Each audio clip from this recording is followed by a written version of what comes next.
Assalamualaikum warahmatullahi wabarakatuh. Berjumpa lagi dengan saya Ibu Fentia Riesa. Bagaimana kabarnya hari ini? Semoga semuanya dalam keadaan sehat dan tetap semangat belajar ya. Nah, video pembelajaran Ibu kali ini adalah mengenai sistem ekonomi. Nah, apakah kamu tahu bahwa suatu negara mempunyai aturan-aturan dalam sistem perekonomiannya?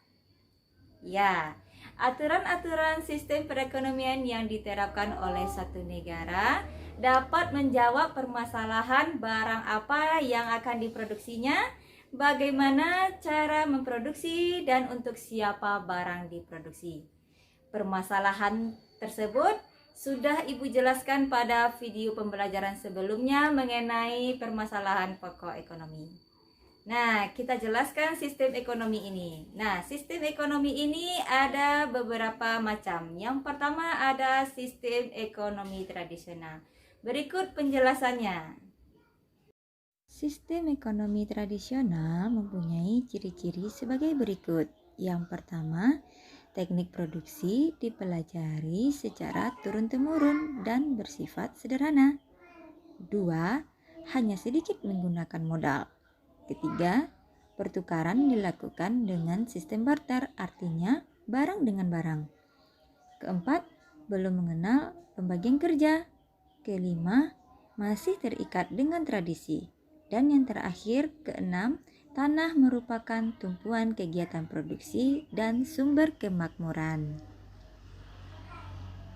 Nah, sistem ekonomi yang kedua adalah sistem ekonomi komando. Berikut penjelasan dalam sistem ekonomi komando.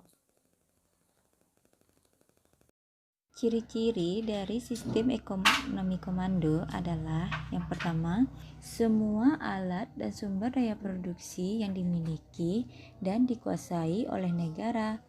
Kedua, pekerjaan yang disediakan dan siapa yang akan bekerja ditentukan oleh pemerintah. Ketiga, kebijakan perekonomian diatur oleh pemerintah. Nah, sistem ekonomi yang ketiga ada sistem ekonomi pasar. Nah, sistem ekonomi pasar itu apa? Berikut penjelasannya. Ciri-ciri dari sistem ekonomi pasar yang pertama, semua sumber produksi menjadi milik masyarakat. Kedua, pemerintah tidak ikut campur tangan secara langsung. Tiga, masyarakat di sini dibagi dua golongan, yaitu golongan pemberi kerja dan golongan pekerja. Keempat, timbul persaingan dalam masyarakat.